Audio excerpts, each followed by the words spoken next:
All right, welcome everyone to Cloud Talk. We are back since we decided to eat turkey last week instead of joining you on these wonderful events. So, top of the afternoon or morning to you, Daniel. How's Chicago?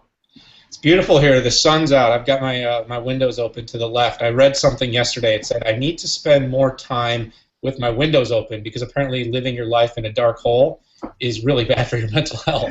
Um, Well, especially Chicago in the winter sounds like that. And the funny part is it's raining like hell here in Arizona, which I don't think we'll have very many cloud talks where it's raining and I have the windows closed. And in Chicago, you have the windows open and it's sunny. Pun intended. Cloud talk and it's raining. I love it. Uh-huh. Well, welcome back, everybody. We're excited to have you back and to be talking a little bit. So what's going on, Brian? Some exciting little announcements, maybe a couple things from our partners you want to talk about, and maybe a new show before we jump into today's topic. So first of all, thank everybody for coming back, joining us on Twitter, of course, using the hashtag Cloud Talk. Our sponsors, IBM and Avnet Cloud Ready, had a great event 2 weeks ago with Avnet's Chief of Cloud Services, Dan Allaby, on the show. So today we're talking S.M.A.C, or S.M.A.C Talk, I guess is what you could say it if I had to say it correctly. So this will be the inside buzz, inside track of Daniel and I are excited to announce that we're going to have a new podcast together. So if you need more of us, you need more of Daniel and I. We're going to be talking S.M.A.C with you starting December 10th with our podcast called S.M.A.C Talk. Tell them what it means, Brian. So we have S.M.A.C Talk. S.M.A.C is Social, Mobile, Analytics, and Cloud. So pretty much everything that Daniel and I love to talk about every day anyhow, and what we blog about on Millennial CEO, what Daniel writes about on Forbes, Entrepreneur, and everywhere else that Daniel gets his writings out there. And what I've been talking about on iSocial Talks for a while is really this idea of social, mobile, analytics, cloud, really the future of technology, innovation, all of these things that we're kind of moving forward. So we are super excited to launch our new podcast on December 10th. It'll be in iTunes, Stitcher, all of the other locations as well as smactalklive.com will be up and live once we get there December 10th. So we're super excited about that. Can't talk about that anymore. You're so excited you can't even talk. Well, I can't talk because I'm so excited, and the fact that I had the flu for the last 44 hours or so. I've been praising the porcelain god for a little bit too long over the last. TMI. Stop. Well, we're very excited, Brian, and that's going to be a heck of a good show. So, I think we're going to have some great guests, and we're just going to take what we're doing here on Google, move it into the podcast sphere, and also, be bringing on a lot of great guests and reviewing a lot of the best content on the web. But this show really is more about, having a conversation with the community. So while you're watching us live, following us on Twitter on the Cloud Talk hashtag, we want to talk about today, basically, S.M.A.C, Social, Mobile, Big Data, Cloud, and how it's impacting the small business. So S.M.A.C and its effect on the SMB. And so we want to kind of jump in, and I want to quickly say congrats to the IBM on their announcement of taking that Watson project live. So anybody that's not checked out the Watson supercomputer, super cool, especially if you're into data. But in terms of... It is super cool. I got my hands on it about 2 weeks ago. I had the beta, and I was geeking out with some Twitter data that my friend Thomas over there at Twitter and I were kind of chatting about. So I was actually playing with IBM Watson. No, I wasn't on Jeopardy. I was actually playing with Watson itself. So that was actually kind of exciting, and I couldn't be more excited about what that means. And I know IBM has some announcements coming out today. You and I both were kind of in the IBM world in New York a couple weeks ago. I was at the Big Data conference where they actually announced the IBM Twitter partnership as well as the IBM Apple partnership. So when you think about S.M.A.C, Social, Mobile, Analytics, Cloud, we're at a cloud conference, we're at an innovation conference, and we were talking social business, talking about mobile's effect, and of course big data analytics with the power of Watson now being put into our hands. The fact that I was able to run data sets and really geek out to that was pretty exciting. So I couldn't be more excited about where Watson's going to take us. Let's keep the community posted for sure. So, but let's get everybody involved. I see the Twitter, everyone's flying. There's stuff flying around. So I'm sure everybody's ready to jump into the conversation a little bit. SMB, S.M.A.C, social, mobile, big data, cloud, and the small business. Why don't you kick us off, Brian? Let's get everybody jumping in. So sure. I mean, well, question one, we're kind of really just talking about what is S.M.A.C. and really how does that have an effect? What does that really mean to those that aren't doing it? I think small businesses often think of, analytics or data. We have the four elements there, and I think of mobile. They may understand the need to have mobile, but something as simple as a mobile-friendly website is super important today. I know, Daniel, you wrote a post. Did it come live today, or was it yesterday on the mobile element? I've written a lot, but I think today I wrote one on Midsize Insider about social and mobile basically being the next big workplace transformation tools, and how those two tools are basically empowering anybody to work anywhere, anytime, on any device. Because mobile is about accessibility, or mobile is about being anywhere, and cloud really is about accessibility. So you put everything up in the cloud, and small businesses, which kind of like I said, as we jump into the chat with everybody, is that it starts off with what are the big elements that are allowing small businesses to get faster. And I think it is the four. Now, maybe a great question to ask the audience, though, is beyond social, mobile, big data, and cloud, are there any other elements they think are going to be massive in terms of workplace transformation? I'd just be interested in kind of what everybody kind of thinks about that. And it's interesting, we the hashtag New Way to Work, the one that we were at IBM event for up in New York last week. We were talking social, mobile, analytics, cloud, and the funny part was the word I think that was most used in the groups that I was in the breakout sessions. I know you and I were in different sections. Was the word of trust, and where trust comes in, and how you have to be able to talk with and relate with your consumer, relate with your employees, and social, mobile, analytics, and cloud really make those things happen if you do it correctly. And so I think that's an interesting discussion as we move forward. So as we get into kind of question two here, we're like, what do small businesses need to do to get excited about cloud, and how can they leverage these enterprise, I'd say, functions that are used to be thought of as only enterprise functions? How can they leverage those moving forward? Yeah, I mean, if I can jump in, kind of you and I, running small business, right? I think cloud, the first is cloud in the way people think about. We've had past cloud talks where we've talked about the difference between an internet application and what actually is cloud. But if you think about just the way, for instance, we do our productivity, right, document sharing, even this show comes down to us using cloud. Like, we're passing back and forth. We're using Google, we're using Drive. We're creating documents. We're shooting those back and forth. Everything that's happening that's allowing us to sort of produce content is kind of happening out in the cloud, right? We host our blogs, right? We're hosted up on Bluehost or on GoDaddy or whatever partner you're using for that. And WordPress is an engine. But basically, it's the cloud that's empowering us to create content anywhere, post it at any time, read it on any device, and so it sort of is expanding in our business. But then you look at like some of the more traditional parts of a business, the accounting function, right? How many companies do you think are dependent on like a QuickBooks solution or a FreshBooks solution to run their accounting engines? All cloud powered, and then they're able to do things on their mobile device. So they're actually have that application, and then they have an app running on their mobile. So some small business owner with 5 employees could be out at a conference billing his clients from his iPad while sitting in a room listening to someone speak, while managing, content and publication and documents in his company at any given time. It's pretty powerful stuff for a small company. Well, if you think of it this way, too, so I was at the Christmas parade with my 3 daughters this past weekend, and they were going around selling those, light stick things that, they rip you off at every event you could go to. But, of course, you have daughters as well as I do, so we both know how that goes. And I thought it was crazy because I looked at her, I was like, oh, how much are they? I'm not sure how much cash I have on me. And she just whips out her iPhone with her Square device down the top, and she goes, we take credit card. And I was like, oh, well, how big's your company? She's like, we just launched a month ago, and they have, and I mean, to me, it was like one of those things like, oh, sweet, gave them my credit card, they swiped it on the top of their phone, but right there was mobile, analytics, and cloud in her palm, and it made the customer experience, me, a lot easier, and it made them more money because I was going to be able to buy 2 because I had $10 in cash. Because they took credit card, I ended up buying 4.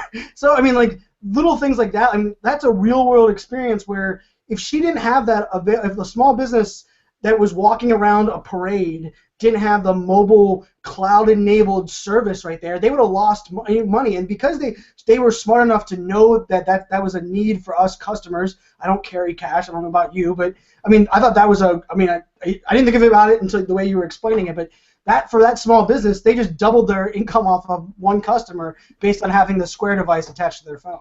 Yeah, mobile is going to actually completely revolutionize the micro business. Like, forget the small business. Think about the micro business now. That, like, you used to have like a certain amount of size and cash. You'd have to give a credit check and a report. I mean, PayPal kind of started this, but devices like Square. And then think about what they're doing with like Apple Wallet. I mean, we're literally going to be able to bump devices at some point. You know, we can move money back and forth, finish transactions in a small company or like an independent consultant. Any business can basically facilitate cash moving in and out of a company through the cloud, through a mobile payment app, right? And then, I mean, it doesn't even go into the data component of that, right? Because all these transactions are creating data, which help companies have more clarity in where their businesses come from, what's doing well. I mean, now a guy on the street corner in New York City that's selling, you know, hats, gloves, and mittens can get reports on his transactions and actually see what products are doing well and what does he want to buy more of and less of. I mean, this is stuff that enterprises historically were the only ones that had access to. And now we're actually able to provide data insights to tiny little companies. You know, and us as social beings, it's a lot like how we manage and monitor our social accounts. Like, we look and see what content performs, what does well for us on Twitter, what do we share on Facebook. I mean, how do we actually make decisions, Brian, on what we share in a given day? Right. Well, and you know, it's really the data element, right? I'm a geek for data. I worked in cybersecurity for 9 years, and in cyber, you know, every minute they're looking at network firewalls. They're looking at all these analytics because really cyber was a defense-oriented tactic. Hopefully now we're using more offensive tactics for the Department of Defense. But you know, we were really putting up a force field and monitoring the data that was coming in, who was coming where, a lot of listening. And my favorite part about social is the listening element. And like you talk about there is like, I mean, even looking at understanding what blogs do best. You know, to me, today in 2014, there is no excuse. Small business, big business, enterprise, you cannot say, I don't know what my customers want, because all of that data is there. I mean, it's as easy as sending out a tweet saying, hey, do you guys like black iPads or white iPads? I mean, you asking an easy question is actually something that I think we're overlooking, and that's the analytics side, where you then take data like where I geek out is I like to take, you know, you laugh because you know that the social data is something that I really love, where I want to take what people are mentioning with a hashtag, what type of URL they're sharing, the best type of content they're sharing, cross-lay that and say, okay, this is the kind of content that our community loves to hear, let's write about it. And like, to me, that's powerful because not only are we listening to them, but we're taking that free public data that they're already providing and we're taking action with it. Right. Well, I gotta give a shout out though to our friend Kristen Cardos. I saw earlier in there though she talked about small businesses maybe not being as excited about cloud, and I just want to take a minute to go back to that because I think we're sort of, you and I as technology geeks are sort of like, you know, talking about how excited we are. But she brings up a great point. A lot of small companies aren't excited because of kind of what I call the ubiquity concept, because they're using it but they don't really think about it as cloud. And that's kind of, so us sitting here as tech geeks, like, we're thinking every time we use an application how social or mobile or data is impacting us. They're just saying, I want a tool, right? So one of the biggest differences about cloud and accessibility and mobile for the small businesses, they're not thinking about it as technology. And I think that's one of the big shifts that brands and companies that are talking to small businesses about tech are going to have to make to be successful, is they have to start talking to them and saying, what are the problems you're trying to solve? The technology is merely a backdrop. You know what I mean? Like, it's just a backdrop for getting them to the results they're trying to get to. And you know, I think that's an interesting one too. I know right here, Victor Garcia on Twitter said, when done right, the cloud can enable greater collaboration among different groups in a business. And to me, that's really important because I also think it builds collaboration and community between your employees and your customers, or what I like to call internal customers and external customers, right? And that collaboration is cloud enabled, because if you think about it, you know, Black Friday is a great example. Some of these sites that, you know, their post went viral, or all of a sudden their sale got put on the front page of some website, their ability to scale and be able to handle those orders are all because of the cloud. That was not something that was, you know, they had to have a whole bunch of servers racked up and ready to go to be able to, you know, so that their website didn't crash 5 years ago. You know, now that these businesses, small or large, can go to AWS and swipe a credit card and be cloud enabled. I mean, you know, cloud, I think of cloud every time that I have daughters, and my daughter has an iPod, and on her iPod,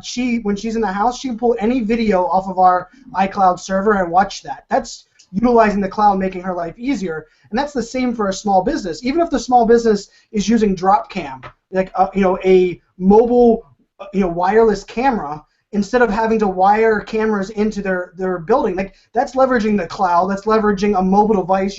I can pull it up right here. As I use drop cams throughout my house as security, and if I owned a storefront, drop cam would be what I would be using, be able to watch everything on my phone. I think that's, like, when we think of cloud, we don't have to always think of cloud as like servers and data centers, even though that's where I worked for 2 years prior. But cloud can be as simple as the apps on your phone, allowing you to scale and collaborate. That's why I think Victor's point is spot on for sure. Yeah, and I think that kind of goes back to the not thinking about the technology as much. And I think that might be one of the biggest demarcations between enterprises and small businesses is small businesses aren't really thinking about tech as technology. They're thinking about tech as a business productivity solution set. So, we talked about accounting and stuff. People aren't thinking about cloud. They're thinking about, I need an accounting tool.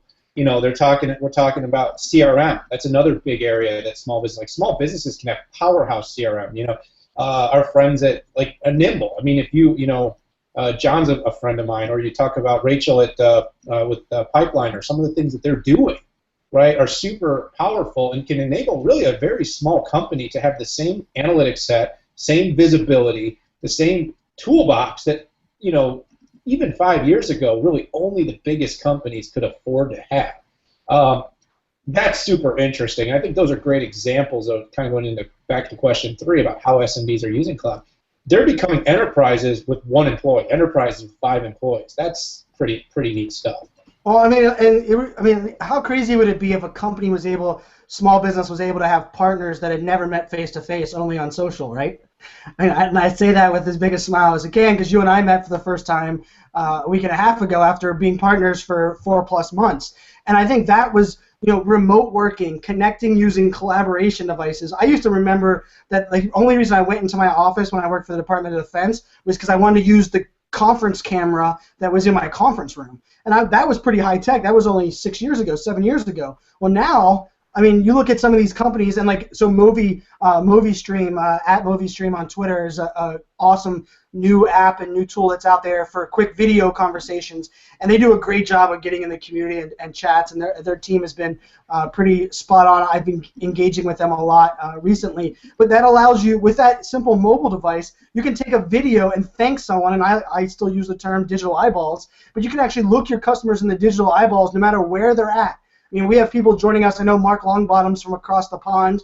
I'm not sure what time it is where he's at in the UK. 5:18. He just posted it. Did he? Oh, see, look at that. I didn't even pretty spot on there. But the fact that Mark is able to collaborate and engage with us, and we're able to learn from Mark's insights and his things, and he's usually on a train or watching us on a mobile device and engaging. Sometimes not even being able to watch the video side. But those things are the things that really they have to take to the next level. So on question 3, what are some examples of how small SMBs are using cloud today? And let's try to think of examples that I know the movie one's definitely one that that I can think of first. But what are some of the ones that you can think of from a small business perspective? Yeah, and you know what, Brian? I want to throw out, if you have a sec, throw out 3B while I answer this question. Is how I saw a couple of people talking about security and concerns about giving up your control to the cloud. And I think small business owners, probably this affects them maybe even more than bigger ones because of their lack of the technological understanding of cloud. They're actually thinking some reason they're more secure by having something on the internet in their own office. So maybe just ask them, how are you guys dealing with security in a small business? But going back to kind of your question about, examples, I always like to I'll start closest to us, and then I'll maybe move into 1 or 2 outward. But we use cloud, for instance, for almost daily video and audio collaboration. Audio, video, and shared collaboration. If you think about how many meetings a day we have on video, face-to-face, with people, it's huge. The cloud has made this completely possible, and that can be whether it's a Google Plus or a free, or, I have 2 or 3 services. I use a service called Starleaf. I use a service called Videxio, and these integrate with things like traditional Cisco channels and stuff, where I can actually do a conference call now with people on 5 different video solutions. using a cloud solution that can be anywhere from $10 to $100 a month.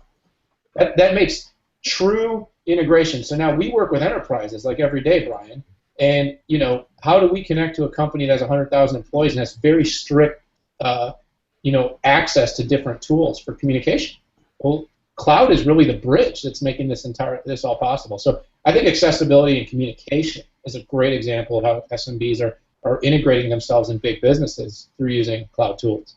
No, yeah, and I think the security one's interesting. I just fired that question out there, so we'll see what the community on Twitter there, and those viewing on Google Plus right now. I know we have about 27 people or so watching live on Google Plus. So we'd love to hear your comments. I have the Google Plus feed up as well. So if you're on Google Plus, not on Twitter, I'm hopefully supporting you as well, and we'll get your questions answered or your insights answered. But I'm curious, security, the illusion that because you have your hands physically on it, it's more secure is severely incorrect. And like that is something that traditional small businesses. I think I talked about it on one of our previous talks. But I was at an event a couple of years ago, Denver Startup Week, and I went there and there was this really nice startup. They had couches and ping pong tables, all your traditional Google wannabe startup. Very cool environment. But in the corner was 4 servers, and they were literally in between them were like foam blocks. They weren't even in a rack. They were, and that was their data center. Was right there. Those 4 servers in the corner, and the illusion that is more secure than if they had it up in the cloud is wrong. But if they need to move something to the cloud, they have to definitely understand security, understand those elements. But I think today, we're still kind of the education element of how you move and live in the cloud securely is still something that we're missing. Yeah, I think though, you haven't been on the inside of a data center, that like for a data center to offer, public or private cloud applications and to actually co-locate or host somebody's equipment, they have a pretty rigorous set of constraints that they have to pass.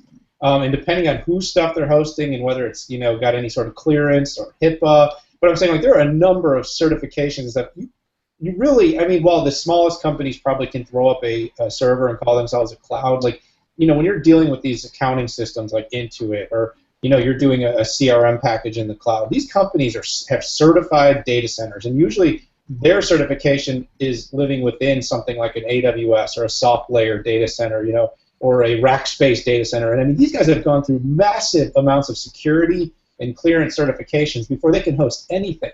The chances of those guys, well, of course, there's no zero, fault, meaning that there's always a chance. But the chances of those guys getting hacked or being exposed is so much lower than somebody, ending up taking advantage of you. And the bottom line is you have a lot of precautions that from internal security issues by putting it out in the cloud because, you've got multi-layers of protection and security. If somebody even inside your team is doing something that data center sees that you shouldn't probably be doing, because you can set up people with like authentication and clearances and stuff. So there's a lot going on, and again, we're probably getting a little too into details about what is going on in these data centers, but for companies that have that misconception that a cloud application is less secure than running something local, the thing I would say is I think that that's an area that you really should inform yourself and spend a little time learning, because it's a really probably false conception.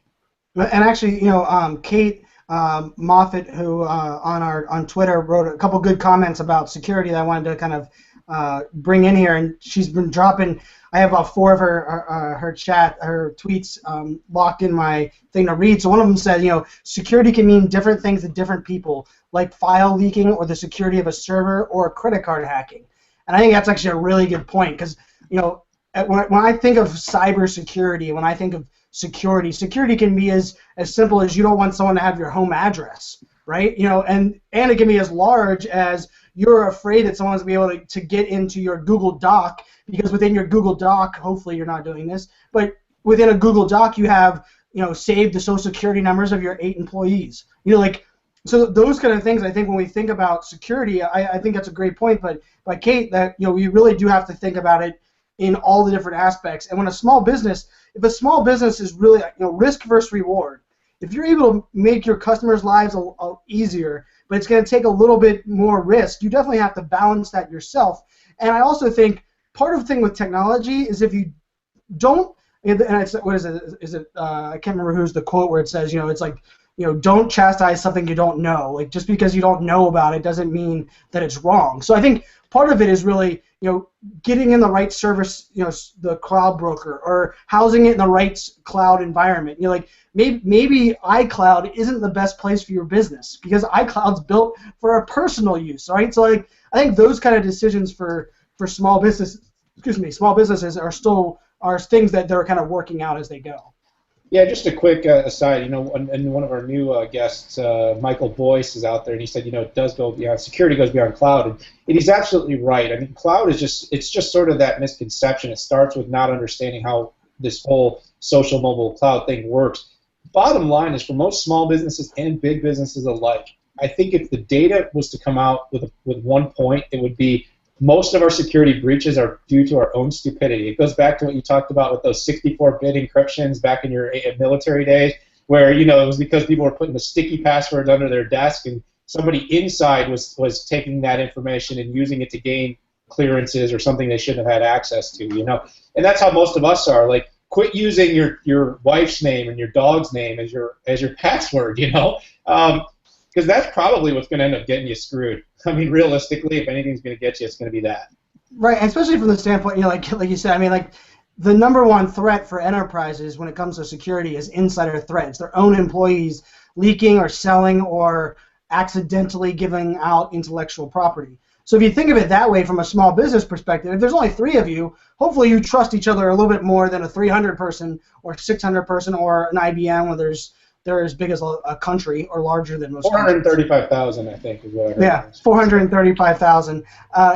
So when we're talking this, so I think this is a perfect one to jump into. Question 4 there, where we're talking about cloud, and cloud, I think some companies are starting to embrace from the standpoint of they know cloud applications. Like you said, the Nimbles, the pipeliners for CRM type solutions. They also understand cloud for, I mean, if you're using SaaS-based solutions, with SaaS is that software as a service, all of these things that don't make you download stuff to your physical computer anymore. I mean, I remember Adobe. I bought that Adobe suite 5 years ago, and it takes up your entire computer space. You have to download every single app that exists on their Adobe suite, and then whenever the next year you get an update, you had to re-download everything again. And now the new Adobe one has a subscription model. You buy what you want, and you don't even have to download it. You access it all via the web.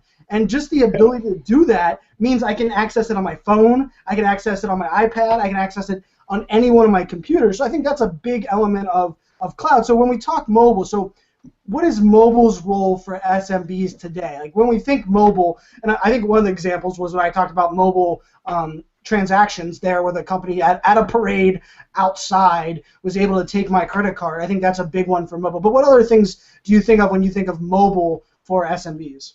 Well, I think, I used an example a little bit earlier when I talked about, allowing the owners to operate and work from anywhere. So we, our operations are all of our people work. We've got, you're in Arizona, I'm in Chicago. We've got support on the West Coast. We've got people working in the middle of the country in Kansas. And I got, partners in Russia. And, I think the whole idea, though, is we're all sort of based where we're based. And mobile lets us, like when you and I were in New York for 3 days, it didn't really stop us in any way from doing any of the work we do. And I think for small businesses, that's got to be one of the biggest keys. And then the second thing I would say is that's really being kind of proliferated through applications, through apps, right? So on our iDevices, we're Apple guys, and whether you use Apple or Droid, but I have pretty much an Apple version. So whether I do a ton with Google Chat. I'm talking to clients, I'm talking to customers, I'm talking to partners, I'm talking to employees all day long on Google Chat. I've got a Hangout app on my phone, all my chats. No matter where I am, I can keep them going.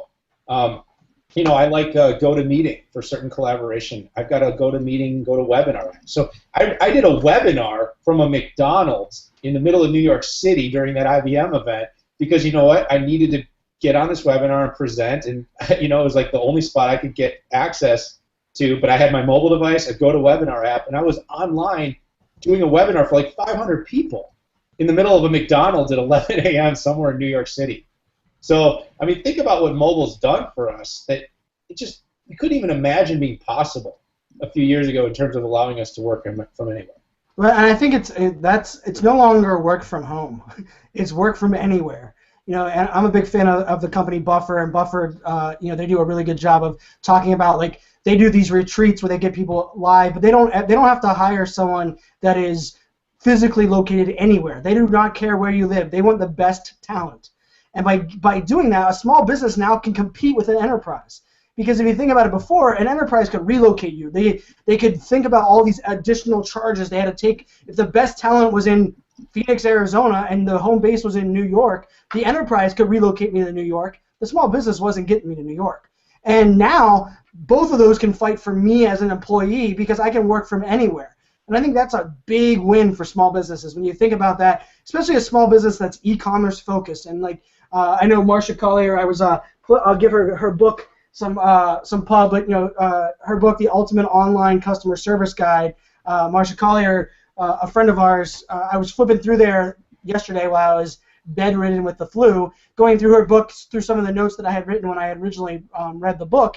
And part of her thing with the e-commerce element was, if everything someone does physically in their building is online, does it need to have a brick and mortar element to it? And if it doesn't, your business can probably save on overhead by implementing mobile and cloud and not having that small business. Because I question, Daniel, if you and I were both in Chicago, would we have an office, or would we still working, even though we were 10 minutes down the road, we'd still be working out of our houses? Yeah, I follow the cues from the big enterprises, and the big enterprises are reducing their footprint. I mean, remember that futurist we saw, I think it was Faith Popcorn, talking about that. I mean, there's a couple of big trends at play, and mobile is a big enabler of this. One, the rise of the freelance economy, right?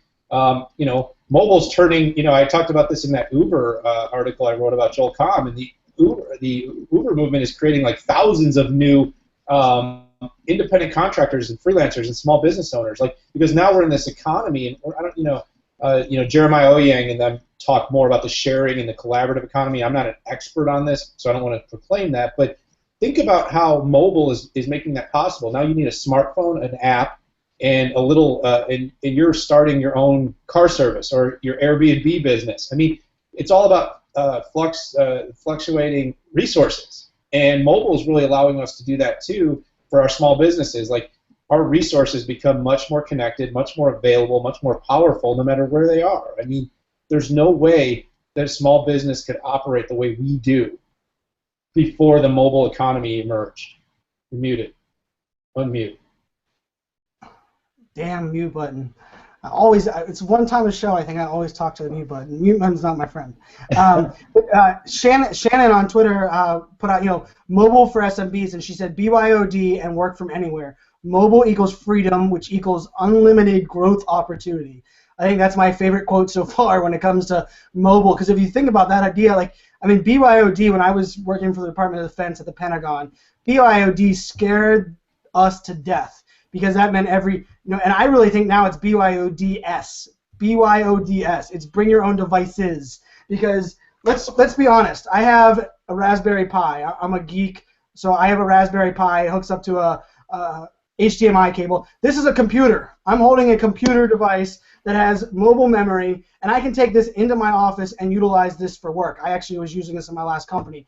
And so now it's no longer about managing device, one person's phone that they're bringing in. They want to bring in their Mac laptop, they want to bring in their iPad or their Android tablet, and they want to bring in devices like this that allow them to work better. And I think when we think about that, think about that from a mobile and a social perspective. I'll get off on a slight tangent here when it comes to employee advocacy. The social element and mobile. When you're like my parents growing up, and I don't know if I've told this story before on this show, but my family owned a frozen yogurt shop from the day I was 14 years old till they sold it when I was 23 years old, and really it was near the beach in Virginia Beach, and we opened in the summertime. But if I think about it, if we own that today, the things that we were able to do to not only educate and talk to the people that were in visiting the beach, or the tourists that were there, would be crazy more than what I did when I in 1999, 1998, when I was managing the frozen yogurt shop. Because when business was slow, there was nothing I was doing. I was sitting there cleaning a table, watching the lifeguards or checking out what girls were walking by in bikinis. Like, that was my job during the day. But focus, Brian. Yeah, I know it was not good. It was a great job as a high schooler. I can guarantee that. But one of the things I was thinking of, if we own that today, I would put social listening devices, and everybody that checked in on Foursquare at the beach or at the pizza shop next door, I would be pinging them and say, hey, did you know that our flavors on yogurt today are A, B, and C? Because I'm using mobile devices that my employees already have. I'm using social accounts that they already have, and the data's there. People are checking in. They're using Foursquare. They're visiting the beach. And really, you don't even have to check in anymore. I use proximity data. When we were at the New York City event, I wanted to know who was tweeting about cloud technology in our proximity. Not that was using our hashtag, but who was at the IBM Versa event and was had location services turned on. So I think when we think of mobile, we have to think of it as like, how can we use mobile with social? How can we empower our employees? Employee advocacy and leveraging social and mobile are huge benefits for small businesses, I think, taking it to the next step. Yeah, I kind of wrap the mobile so we can get on to question 5. I'll say one thing, too. Is don't forget the power of mobile in terms of how our small business consumers are acting out there, right? We're talking about kind of use cases ourselves, but the mobile marketing case is really big. Like, some of those statistics are pretty staggering. 91% of people sleep 24/7 are sleeping next to their phone. They're 24/7 connected to their phone. I mean, they're within arm's reach all day. That's 9 out of 10 people.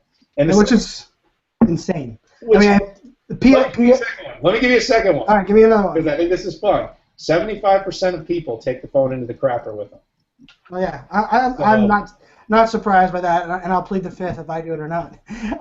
But no, like one of the things, PSEO _Inc. on Twitter said by the end of 2014, approximately 1.7 billion people will own and use a smartphone.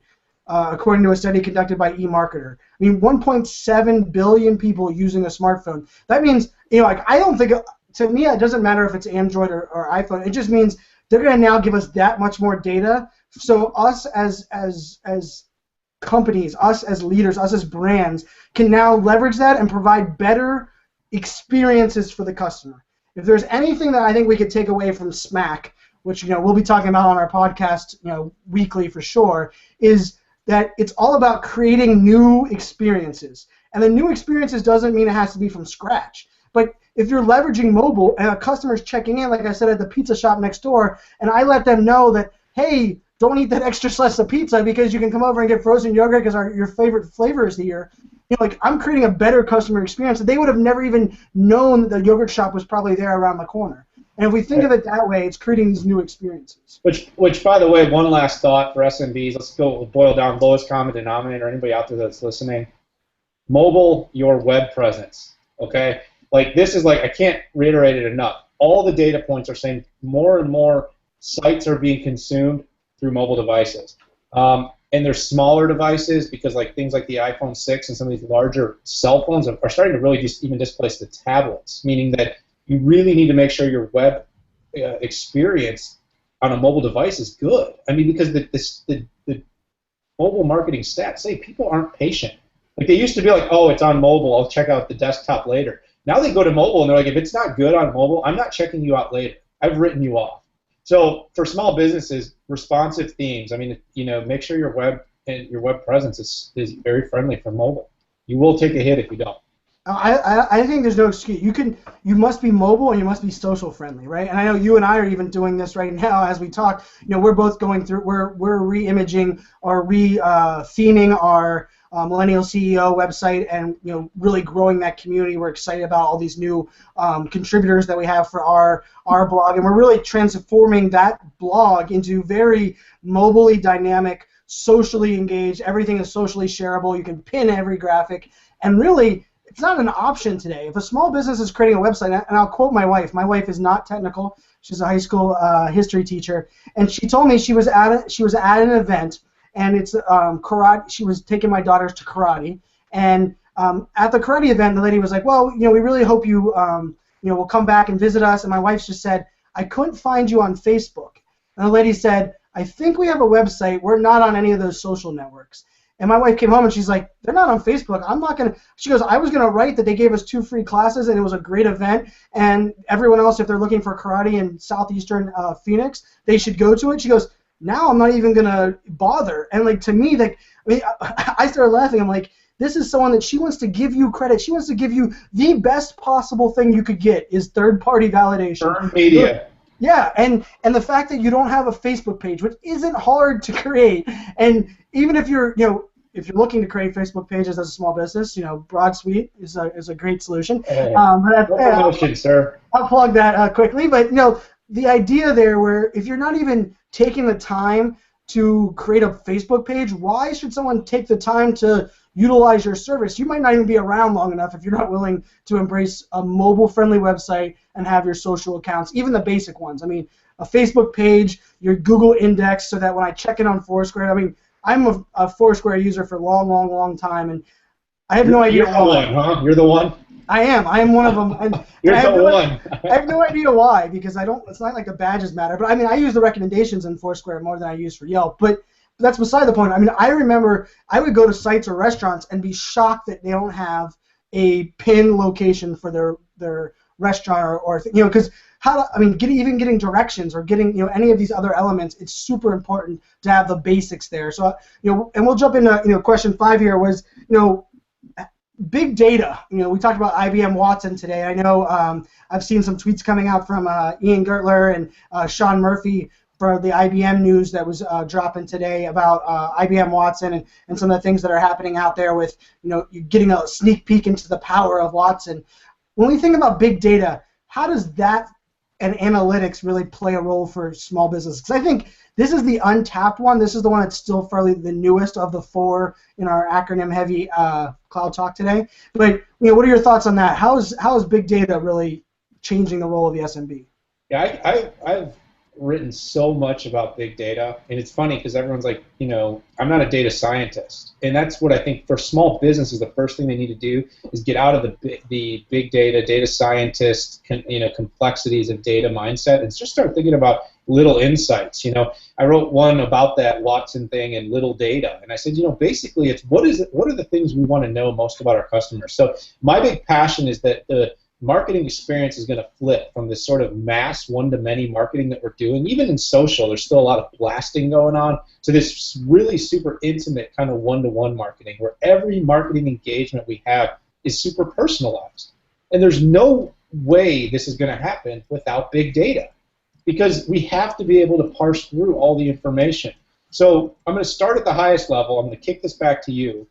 And then I want to dig into some of the specific ways that companies can maybe kind of do this. But the long and the short of it is what the small businesses need to start thinking about are what are those handful of insights, almost like what are those questions you want to ask Siri or Google that you wish they could actually answer about your business? Like, what are the commonalities between my customers? Or who are the people saying good things about my business? And can I put this into a list so that I can easily access those people? Well, even like who are my community? Like one of the ones that I always like to tie the data to where of my Twitter followers, what is the most common website traffic that they share? Do they share Forbes articles or do they share entrepreneur articles, or are they using the hashtag millennials more than they're using the hashtag baby boomers? Like simple data like that, I think is something that we're not tapping into today that we definitely can really leverage. And even the idea, I thought this is funny that Boyce had said on Twitter, he's like, hey business, no time for social, no time for us, we have no time for you. Like that's a pretty good one. And even the data that is available via your transactions. Like I think I was talking about it a couple weeks ago where someone in a restaurant, like I love the idea of the iBeacon technology, and it freaks some people out, but I'm on the bleeding edge of giving all my data and selling my soul when it comes to data, so I understand that not everyone else is excited about that. But like I would love to know where in the Apple Store, and I use the Apple Store as a great example, where is the most traffic generated on the Apple Store that leads to a sale? Because that entire store is always busy. But where do actually people, is it the phone case studies, or is it the people that are trying on the headphones and giving everybody each other lice? Like where is the, like little things like that. So like even understanding your customers, and I think that's probably the ones that keep your lights on, the one that keep you being able to have a paycheck and pay your employees. If you understand who they are, who influences them, because I think I used this example before, but a jeans company, Buckle, I'm not sure if there's those in Chicago, but Buckle, designer jeans out here in the West Coast, they actually found that their most influential people or audience was 13-year-old girls, and their designer jeans were really the women's genes that they were looking at were women, 30 to 50 years old. And the reason that the 13-year-old audience was most influential is because the moms always brought their daughters with them to go shopping and said, which jeans are the best? Which jeans are your favorite? What jeans are this movie star wearing? What does Kate Hudson have on? And the fact that they were able to use that data and tailor their marketing, even including the 13-year-old audience, in marketing for women's jeans. To me, that's kind of crazy. But if you think about it, it makes sense, because if the 13-year-olds are influencing the moms to what jeans to buy, why aren't you including them in your marketing plan? Well, I mean, I think, what you kind of hit on is, you said about that Apple. I guarantee you Apple knows the square foot, the exact latitude, longitude in each store that's generating the most business. I guarantee they do. There's somebody in that data team that knows that. And, that's the beauty of having, a 12-figure market cap, is you can spend that kind of money figuring this stuff out. But for the small business, like I said, there are still some insights that can really be pulled. Like, there's tons of content being created. So let's start about the big data landscape, right? I think some of you guys know this, but I think Mashable did 1 minute on the internet, and they said 685,000 Facebook posts, 100,000 Twitter posts, 100 new blog posts go up every minute on the internet. You have, I think, like 48 hours of YouTube video and like 195 million emails.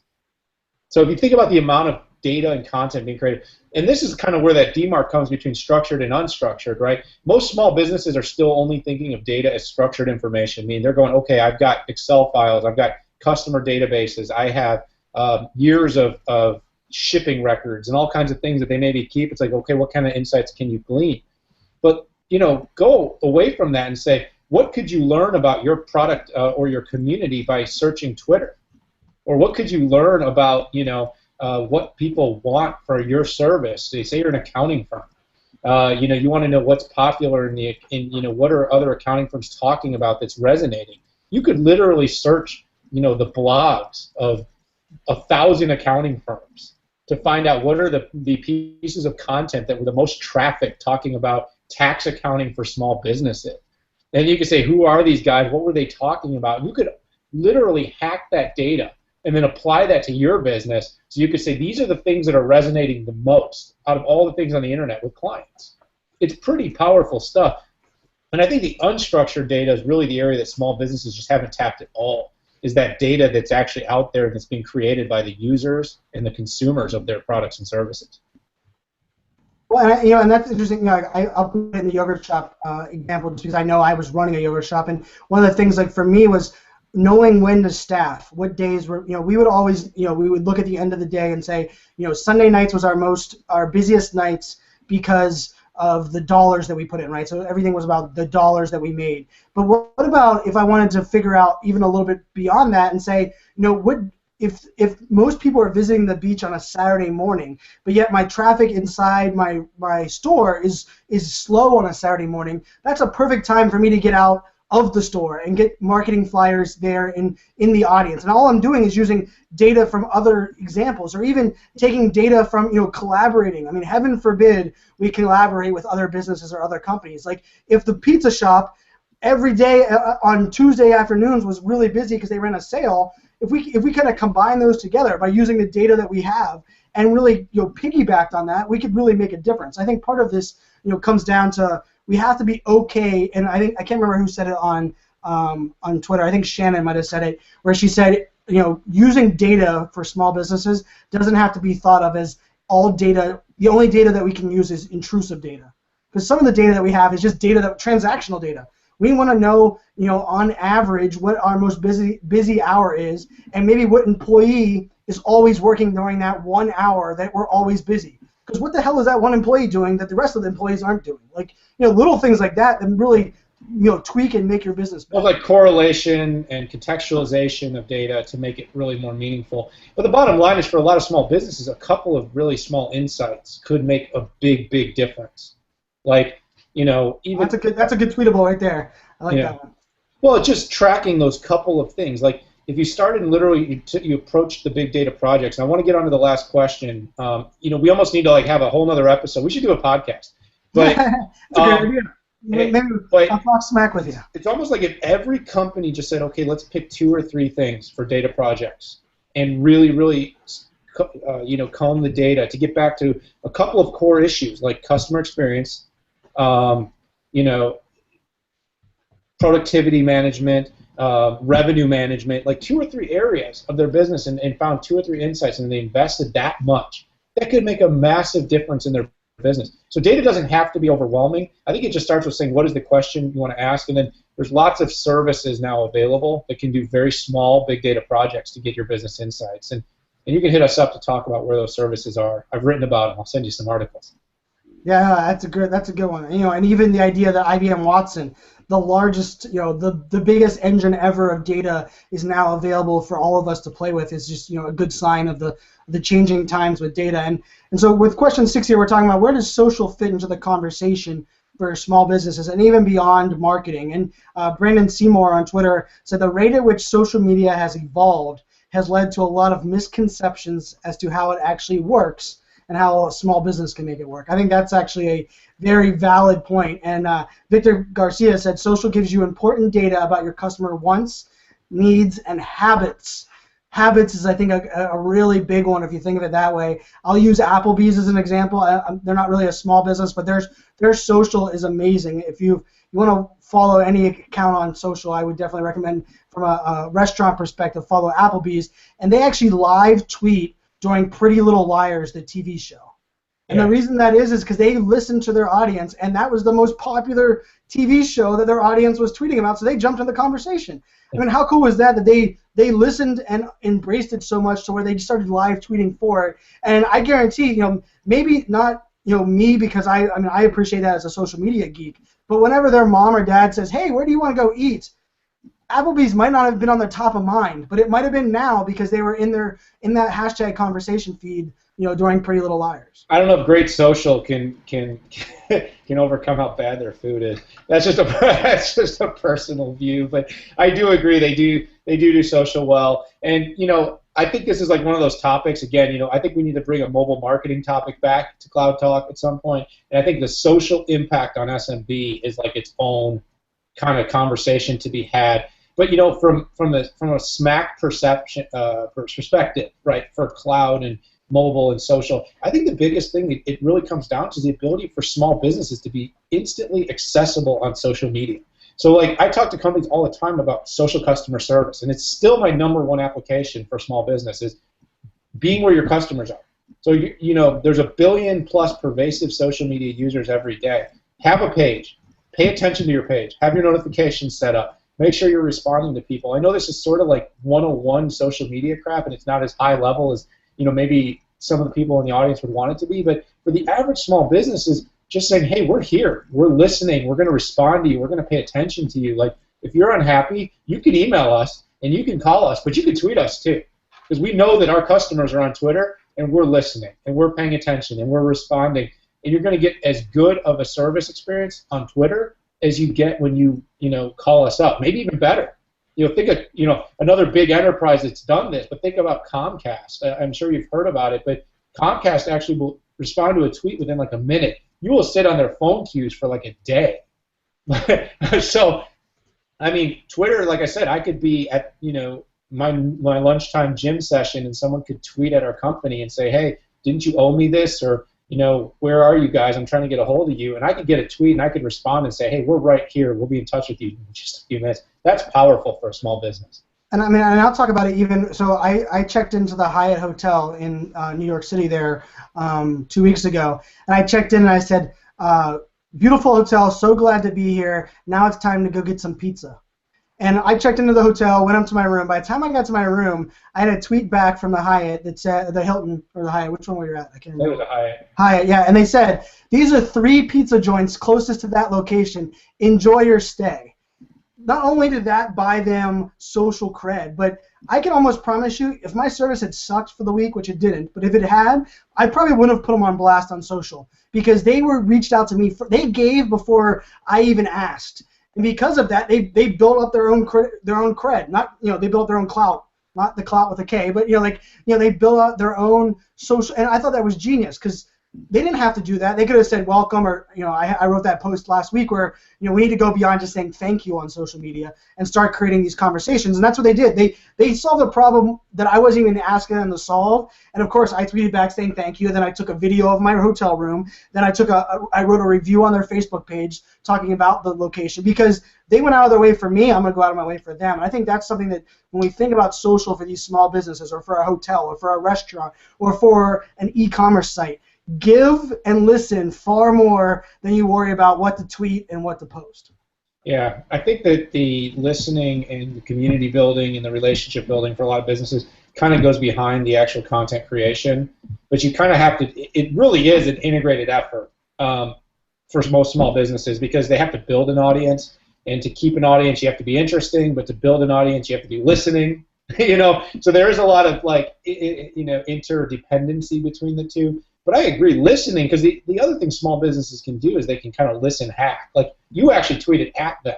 But we, for instance, could listen to content marketing or social media hashtags as topics, and we could literally hack into conversations that we weren't necessarily asked to be in. But on Twitter, it's not how it works, for instance. Like, on Twitter, it's not like you have to be invited. Twitter's an open platform in a conversation. So if someone says something interesting, we could jump in and say, hey, by the way, here's a great article about how small businesses can better do content marketing.